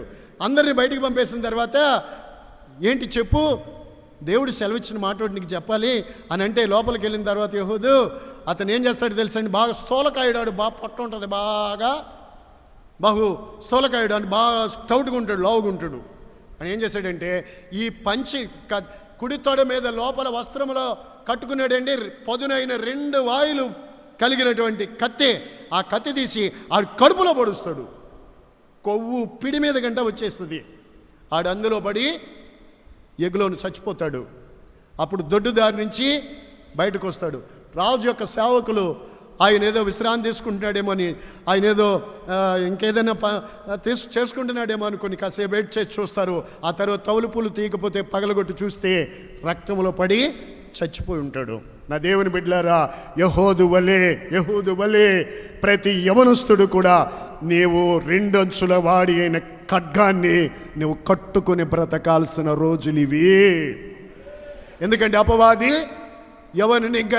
అపవాది గర్జించు, ఇంకా ఆ మాట కూడా ఈరోజు వర్తమానంలో పెట్టుకుందాం. పేతురు, అపవాది గర్జించు సింహం వలే ఎవరిని మింగుదునా అని తిరుగుతారు. కనుక ప్రతి వ్యక్తి కూడా ఏం చేయాలి? తుపాకీకి లైసెన్స్కి అప్లై చేసుకోండి. అదేనా? రెండంచులు గల కత్తిని ప్రతి వ్యక్తి మీరు ధరించాలి. ప్రతి వ్యక్తి ధరించుకోవాలి. పొడిస్తే కడుపులో ఈ ధరి నుంచి ఆ ధరికి దిగింది, శత్రువుకి నేలబడిపోయాడు. ప్రతి విశ్వాసి దగ్గర ఈ కత్తి ఉండాలి. అదే మాట హెబ్రీ 4:12 ఉంది. వాడి అయిన రెండంచులు గల ఖడ్గం సజీవమైన దేవుని వాక్యమని. ఇంక నీకెవరూ చెప్పక్కర్లేదు. నువ్వెప్పుడు బలవంతుడిగా ఉండాలి. దేవుని బిడ్డలు బలవంతులై ఉండాలి. ఆమేన్. సచ్చు బ్రతుకు బతకూడదు. దేవుని నామాన్ని అవమానపరిచే బతుకు బతకూడదు. నీలో దేవుని వాక్యము నిలిచి ఉండాలి. దేవునికి మహిమ కలగాలి. నీ మూలంగా దేవుని చిత్తము నెరవేర్చబడాలి. ఆ తరువాత ప్రజలకేం కలిగింది? ఈ ఎగ్లానును యెహూదు చంపేసిన తర్వాత, మోయాబు రాజును చంపిన తర్వాత ఇశ్రాయేలులకు నెమ్మది కలిగింది. ఆ అధ్యాయులు ఉంటుంది, చదువుకోండి. మీ బైబిల్ అంతా చెప్పనండి, బైబిల్ ఎవరికి నలగకుండా నీట్గా కొత్తగా ఉందో మీరు బైబిల్ చదవని వాళ్ళు అని. కొంతమంది పుస్తకాలు చూడండి, నీట్గా నలగకుండా ఎక్కడ మచ్చబడకుండా కొన్నది కొన్నట్టే ఉంటుంది. కొన్నది కొన్నట్టే ఉంటుంది. స్తోత్రం. నాకు అప్పుడు ఇది ఎన్నో బైబిల్లో హల్లెలూయా ఇది పోతుందేమో అని అప్పుడే మళ్ళీ రెడీగా ఇంకో బైబిల్ ఎప్పుడో తెచ్చిపెట్టుకున్నాను. స్తోత్రం. ఇది మళ్ళీ చిరిగిపోయినా కాగితాలు ఓడిపోయినా నాకేం భయం లేదు, మళ్ళీ ఇంకోటి ఉంది. స్తోత్రం. నా దేవుని బిడ్డలారా, నీ బైబిల్ ఎటు చూడు, ఆది కాండం నుండి ప్రకటన గ్రంథం వరకు ప్రతి పేజ్ నువ్వు బైబిల్ చదువున్న వ్యక్తివై ఉండాలి. లేనట్లయితే దాని నష్టం చాలా ఘోరంగా ఉంటుంది. వాక్యము తెలిసిన వ్యక్తివైతే దాని ఆశీర్వాదాలు చాలా ఉన్నతంగా ఉంటాయి. ఆఖరి మాట మంచిది, సమయం దేవుడు మనకి చాలా ఇచ్చినారు. ఏం చెప్పానండి ఇప్పుడు? వాక్యమును దుష్టుడు ఎత్తుకుపోవడానికి నీవు అవకాశమా? అపవాదికి వాక్యం ఎత్తుకుపోవడానికి అవకాశమా ఇవ్వద్దు. అపవాది నిన్ను మోసం చేయడానికి నువ్వు చోటు చెప్పరే, చోటు గట్టిగా చెప్పండి, చోటు ఇవ్వకూడదు. స్తోత్రం. అపవాది గర్జించు సింహంలాగా తిరుగుతూ ఉన్నాడు. ఎవరిని వెతుకుదునా అని ఎవరిని చంపుదునా, ఎవరిని మింగుదునా, మింగటమే వాడు తిరుగుతున్నాడు. అందుకని వాడు తిరుగుతున్నాడు గర్జించు సింహంలాగా.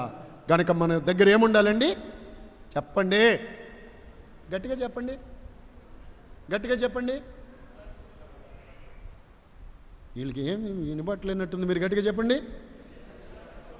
ఖడ్గం ఉండాలి, 2 అంచులు గల ఖడ్గం. ఈ ధరి నుంచి కడుపులో పెట్టి పొడిస్తే ఆ ధరికి వచ్చింది. అలాగని మీరు ఎవరిని పడమాకండి. స్తోత్రం. సాతాను గాడిని మాత్రమే పడండి. హల్లెలూయా. స్తోత్రం. హల్లెలూయా. ఆఖరి మాట మీకు చెప్తాను. వాడు ఏమి చేయాలని వాడు తిరుగుతున్నాడు, ఏం చేయాలని వాడు స్వభావం ఏంటి అంటే, చదువుదామా? మార్క్స్ వార్త 9:22. బైబిల్ తీయాలి, చూడు. అది వాని నాశనము చేయవలెనని, అది వానిని నాశనము చేయవలెనని తరచుగా అగ్నిలోను నీళ్లలోను పడద్రోయును. వాళ్ళ తండ్రి చెప్తున్నాడు, అయ్యా నా కొడుకుని పుట్టిన దగ్గర నుండి పుట్టాడనే సంతోషం లేదండి. అప్పుడప్పుడు అగ్నిలో పడిపోతాడు, నీళ్లలో పడిపోతాడు. బైబిల్ తీయమను. అగ్నిలోను నీళ్లలోనూ సాతానుడైన పడేస్తున్నాడు. ఎందుకు? మనిషి అగ్నిలో పడితే ఎలా ఉంటుందండి? కాలిపోతాడు. నీళ్లలో పడితే ఊపిరాడక చచ్చిపోతాడు. పిట్స్ అంటాం కదండి. మీకు తెలిసిందో లేదో, రాత్రి మీరు న్యూస్లో చూసుంటారు. నిన్న ఏలూరులో ఇంచుమించు 95 మంది దాకా 100 మంది వరకు ఉన్నట్టుండి ఫిట్స్ వచ్చి పడిపోయారు. ఫిట్స్ వచ్చి నురుగులు కక్కుకొని పడిపోవటమే. వాళ్ళు తీసుకెళ్ళి హాస్పిటల్లో జాయిన్ చేశారు. ఏం జరుగుతుంది ఏంటో, ఇదేంటో వాళ్ళు స్కాన్ చేస్తారు, ఏమీ లేదు, నార్మల్ వస్తుంది. కానీ చాలా చాలా కేసులు వచ్చేసి జాయిన్ చేసి ఏలూరు హాస్పిటల్లో జాయిన్ చేసినామని చెప్పారు. ఏంటో ఘోరము. దేవుని పిల్లలారా, పిట్స్ అంటమే ఆ రోగమును, అది ఒక దురాత్మ చేసే క్రియ. అది ఎక్కడ పడుతుందో తెలుసండి? వాళ్ళు ఒంటరిగా ఉన్నప్పుడు నీళ్లలో పడేస్తుంది, మంటలో పడేస్తుంది. ఎందుకని? అందులో కాలిపోయి సాతానుగాడి ప్రేరేపణ. సాతానుగాడి ప్రేరేపణ అండి. వాళ్ళు నాశనము చేయాలని తండ్రి అంటున్నాడు. అది వారిని నాశనము చేయాలని. ఎక్కడ నీళ్లు ఉంటాయో, ఎక్కడ అగ్ని ఉంటుందో అందులో పడేస్తుంది. అందుకే పిట్స్ వచ్చిన వాళ్ళు అలాగే కాలిపోతూ ఉంటారు.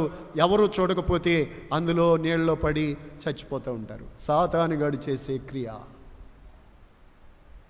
నువ్వు దుష్టుడికి చోటు ఇచ్చావనుకో, నీ జీవితాన్ని వాడు ఏం చేస్తాడనమాట? ఏదో విధంగా నాశనం చేస్తాడు. నా ప్రియమైన తల్లులారా, సోదరులారా, తండ్రులారా, బిడ్డలారా, దేవుని దాసుడుగా నా నిండు మనసుతో మీకు చెబుతున్నాను ఈరోజు, మీ జీవితాల్లో దుష్టుడికి, అపవాదికి చోటు ఇవ్వద్దు. అపవాది మోసగాడు. వాడు దురాశలకు రేపుతాడు, దురాశలు చూపెడతాడు మోసగించడానికి. దురాశ లేకపోతే వెళ్తావేంటి నువ్వు? గాలం వేస్తాడు, ఊరులొగ్గుతాడు, ఊరి అని తెలియదు. దురాశలు, మోసాలు ఏంటి? మోసం అంటే ఎక్కడ జరుగుతుంది? నమ్మినగాడే మోసం. నువ్వు నమ్మించే మోసం చేస్తారు. నమ్మకపోతే చేస్తాడా? నమ్మించి చేస్తాడు. అందుకని అపవాది యొక్క మాటలు, సాతానుడి యొక్క వాక్యానికి విరుద్ధమైన మాటలు ఏది నమ్మకూడదు. అపవాది తాను వెలుగుదూత వేషం వేసుకున్నాడు, నీతి పరిచారకుల వేషం వేసుకున్నాడు. గనుక వాని స్వభావం అనుసరించి వాడి క్రియ చేస్తా. సాతానుగడి రోజున అనేక మందిలాగా బైబుల్ పట్టుకొని తెల్లబట్టలు వేసుకుని, ఈ తెల్లబట్టలు వేసుకున్న వాళ్ళందరినీ కూడా నమ్మనాకే లేదు. భయంకరమైన దురాత్మలు అంచె దినాలు ఏ విధంగా క్రియ చేయాలో ఇప్పటికే అనేక రకాలుగా సాతాను ఆత్మల లోకంలో క్రియ జరుగుతూ ఉంది. గనుక యెహోవా వలె మనము కుడి తొడ మీద నీ ఆయుధం ఉండాలా. ఓకే. తర్వాత వాడు నాశనము చేయాలి, ఎక్కడ దొరుకుతావో పడేయాలని చూస్తూ ఉంటాడు. జాగ్రత్త పడాలి. స్తోత్రం. ఏమండి, ఒక వ్యక్తిలో సాధారణ ప్రవేశించినప్పుడు వాడు బట్ట కట్టుకోలేదు, ఇంటిలో కుదురుండలేదు, నిద్రపోలేదు, సమాధుల తోటలో రేత్రింబవళ్ళ కేకలు వేసుకుంటా, అరుచుకుంటా, రాళ్ళు తీసుకుని కొట్టుకుంటా అక్కడే ఉన్నాడు. యేసయ్య అక్కడికి వెళ్ళగానే దేవుని కుమారుడా, అని మమ్మల్ని బాధ పెట్టాక వచ్చావా, నీవెవరివో మాకు తెలుసా, నీ కేకలేస్తూ ఉంటాయి, ఈ మనుష్యుని వదిలిపో, ఆయన చూచి అవి విలవిల్లాడుతూ ఉంటాయి, మమ్మల్ని పాతాళలోకి పంపొద్దు, అదిగో అబ్బా ఆ పందుల్లోకైనా పోతాము, పర్మిషన్ ఇవ్వండి అంటాయి. పందుల్లోకి వెళ్తా. ఆ పక్కనే 2000 పందులు మేస్తూ ఉన్నాయి. పందులు కొండ ప్రాంతం అది, పందులు మేస్తూ ఉన్నాయి. ఈ మనుషుల్లో పట్టిన దయ్యాలు ఇతనిలో ఉన్నంతసేపు అతను కుదురులేడు, బట్ట కట్టుకోలేదు. ఏనండి, బట్ట కట్టుకోలేదు, ఇంట్లో ఉండలేదు, రాళ్ళు తీసుకుని కొట్టుకున్నాడు, కేకలేస్తున్నాడు. సమాధుల్లో కుళ్ళు, దుర్గంధం అయ్యే ఇష్టమవుతున్నాయి, అపవిత్రత. అక్కడే ఒంటరిగా బ్రతుకుతూ ఉన్నాడు. సుఖం లేదు, నిద్ర లేదు, తిండి లేదు, ఏమీ లేదు. కొంతమంది చూడండి, అందరు ఇలా చూడాలి, రేవ్ ఇలా చూడండి. కొంతమందికి చూడండి, మంచి చెబితే వాళ్ళు ఇష్టపడరు, ఇంట్లో ఉండరు, నిద్రపోయే టైం నిద్రపోరు, సెల్ ఫోన్లు నొక్కుకుంటా ఎవడో లేని కాడ ఎక్కడో దుఃఖం తగులుతూ ఉంటారు. ఆ బొమ్మ కాడో, ఈ బొమ్మ కాడో, అద్దెమ్మ మీదో అండి, ఆ మంగళ షాపు కాడో చూడండి. రాత్రి నిద్రపోయే టైము చలి పెడుతుంది వాళ్ళకి, అమ్మ కేకేస్తుంది, అమ్మ ఈడు వస్తాడని చూస్తూ ఉంటుంది, తింటాడు, తల్లి బిడ్డ తిన్న తర్వాత తల్లి తిందామని చూస్తుంటుంది, ఈడు రాడు. దరిద్రపు వేసాలన్నీ వేస్తూ ఉంటారు అక్కడ కూర్చొని, పోకిరీలతో కలిసి తాగుతా తింటా ఉంటారు. భయంకరమైన దురాత్మలు. ఎందుకండి? వారిని నాశనము చేయాలని.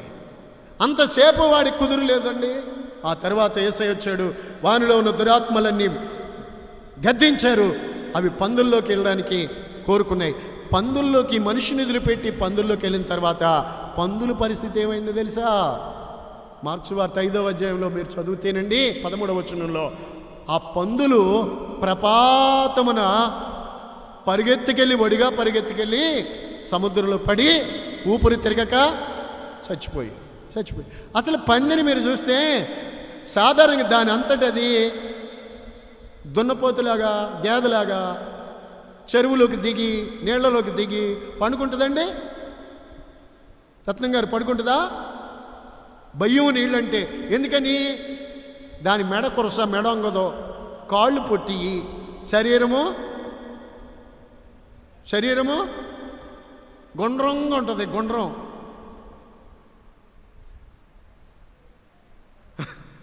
మీకు ఏమర్థమైంది? నాకు తెలియదు, కానీ నా ధ్యానం అదే. స్తోత్రం. ఏమండి, ఈ పొట్టుకాళ్ళది గేదలాగా వెళ్ళి అంత లోతులోకి వెళ్ళి మునగదు. ఇది బురద చూస్తే మాత్రమే చిన్న కళ్ళు ఉంటాయండి, అందులో దుల్లిద్ది తప్ప నీళ్ళలోకి దిగటం అంటే భయం. ఎందుకు తెలుసండి? ఊపిరి ఆడకపోతే చచ్చిపోతుంది. అందుకే పందులు వారు దాన్ని చంపేటప్పుడు మేకలాగా దాన్ని పీక కొయ్యరు, కానీ దానికి జానడ తాడు తీసుకొని ముట్టు గాలి ఆడకుండా దాని ముక్కులు కట్టేస్తారు. ఊపిరి ఆడకుండా చేస్తే చచ్చిపోద్ది. కానీ అలాంటి పందే దాని స్వభావానికి విరుద్ధంగా సముద్రంలోకి ఒడిగా పరిగెత్తుకుపోతుంది. ఒడిగా ఎవరు ఆపలేనంత పరుగో, ఎవరు ఆపలేమండి బాబా స్పీడు. ఎందుకని ఆ స్పీడ్ ఎవరు ఆపలేకపోతున్నారు? కారణం ఏంటి? అందులో అపవాది. బ్రదర్, కుమారుడా, బిడ్డ, ఆగాలి, ఆలోచించాలి మాట. కొంతమందిని ఎవరు ఆపలేము, నేను ఎవరు చెప్పు, నేను ఎవరు ఆపిన ఆగనంటూ ఉంటారు. మన ప్రయత్నాలు పనికిరాము. ఎక్కడి దాకానండి ఆ పరిగెత్తుకెళ్ళి ఆ వెనకాల వెళ్ళి చూస్తే అంతలోనే తిరగబడిపోయి.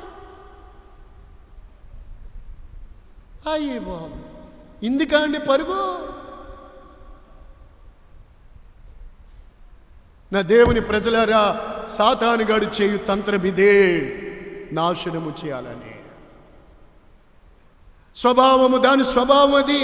వాడు అబద్ధికుడు, మోసగాడు, సింహము, క్రూరుడు. క్రూరత్వము సాతాను స్వభావం. జాలి ఉండదు. మన దేవునికైతే మన మీద జాలి, కనికరము, ప్రేమ. అందుకని దేవుని బిడ్డలారా, తల్లి తండ్రి కన్నా మిన్నగా ప్రేమించి యేసు, మన యేసు ఆయన చెప్తున్నారు, అపవాదికి నీవు చెప్పండి. సరిగ్గా కూర్చోండి, సరిగ్గా చెప్పండి, అందరూ చెప్పండి.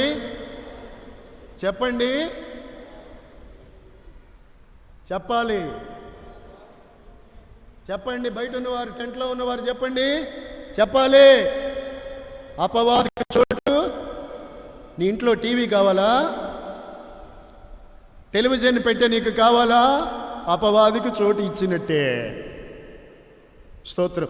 దురాశలకు చోటు ఇస్తున్నావా? అపవాది మోసాలలో పడిపోతున్నారు. జాగ్రత్త. నీ హృదయంలో వాక్యం ఉన్నదా? వాక్యం ఉంటే నువ్వు దుష్టుని జయిస్తావు. జీవితము లేదు అని అంటే వాక్యము నీలో లేదు. నా దేవుని సంగమా, అది సాతానుడి యొక్క స్వభావం. నాశనం చేయటం, క్రూరత్వం. నీవు దేవుని ఆత్మతో నింపబడి ఉండాలి. ప్రతి దినము అడగాలి. నువ్వు లేవగానే అడగాలి, ప్రభువా నన్ను నీ ఆత్మతో నింపుము. దేవుని బిడ్డ అయిన వాడికి దేవుని స్వభావాలు ఉంటాయి. అపవాది సంబంధి అయిన వాడు మొదటి నుండి పాపము చేయుచున్నాడు గనుక పాపము చేయువాడు ఎవడో వాడు అపవాది సంబంధి. దీనిని బట్టే దేవుని సంబంధులు ఎవరో, అపవాది సంబంధులు ఎవరో మీరు ఎరుగుదురు. స్తోత్రం. ఒకసారి నాకు ఒక అమ్మాయి చెప్పారు, ఏమనుకోకండి చెప్తున్నాను ప్లీజ్, దయచేసి. నా దగ్గరికి తీసుకొని వచ్చారు, ఇది బంగారమేనండి అని. నేనేమైనా గోల్డ్ స్మిత్నా? అయినా కానీ నాకేమో కొంచెం తెలిసి ఇది బంగారం కాదు, బంగారం ఇంత బరువు ఉండదు, ఇలా ఉండదు అన్న. అయినా నీకు ఎక్కడిది సిస్టర్ అంటే బస్ స్టాప్లో నాకు దొరికింది అని. ఎలా దొరికింది మీకు అంటే ఎవరో ఒక ఆయన వచ్చి ఇద్దరు వచ్చి ఇది నేను ఏంటని చూడబోతా ఉండే నా ఎదరేశారు. చూడబోతా ఉంటే ఏంటని వంగి చూడబోతా ఉంటే ఇంకొక మంచి నాది అన్నారు. ఇద్దరు తీసుకుంటే ఒక ఆయన వచ్చారు. అది తంత్రం. ఆవిడ ఆయన ఒక్కరే, వేసినోళ్ళు వారే. వచ్చి నాది అంటుంటే ఈయన పెద్ద మనిషిలాగా వచ్చి అమ్మా నువ్వు గొడవ పడుకో, ఈవిడికైతే నేను చదివి చెప్పగలుగుతాను, నీవు చిన్నపిల్లవి, ఓ పని చేయి, ఇది నువ్వు పట్టుకెళ్ళిపో, నీ చేతిని కాళ్ళను ఉన్నటువంటి పోగులు అవి ఈవిడికి ఇచ్చి అన్నారు. వెంటనే ఈ అమ్మాయి చాయి తీసి ఆరికిచ్చి అది తీసుకుని ఈవిడ సంతోషంతో వచ్చారు. సంతకి తీసుకెళ్ళి గోల్డ్ షాపుకి తీసుకు ఇదేంటయ్యా అంటే వారు చెప్పారు ఇది ఇత్తడి ముక్క. మోసం ఒకటి. స్తోత్రము, హల్లెలూయా. నాకే దేవుడిచ్చినవి నాకు చాలు అనుకుంటే ఎంత బాగుండేది. ఇప్పుడు కష్టమంతా పోయింది, కన్నీరు మిగిలింది. సాతాను గడిలాగే మోసం చేస్తూ ఉంటాడు. హల్లెలూయా. గనుక క్రీస్తు ఎడలో ఉన్న సరళత నుండి, పవిత్రతలో నుండి మిమ్మల్ని ఎట్లయినా తొలగిపోవునేమో అని భయపడుచున్నాను. ఎందుకనగా అపవాది అవ్వను మోసగించినట్లు మిమ్మల్ని మోసగించకుండా జాగ్రత్త. దేవుడి మాటలన్నిటినీ మీ హృదయములలో స్థిరపరిచునుగాక. ఎంతమంది అన్నారు ఆమేనని? ఎంతమంది చెప్పారు? ఇప్పుడు చెప్పండి. పోనీ మళ్ళా ఇంకో ఛాన్సు, సెకండ్ లిస్టులోకి రండి. ఇప్పుడు కూడా అన్నోళ్ళు థర్డ్ లిస్ట్ ఆఖరి జాబితాలోనైనా అనండి. దొరికిపోతామేమో అనుకుంటారు. మీరు తక్కువగా మీరు స్తోత్రాలు చెప్పండి. అందరూ ఏకమయ్యి మన దేవుని నామాన్ని ఉచ్చరిందా. హల్లెలూయా, హోసన్నా.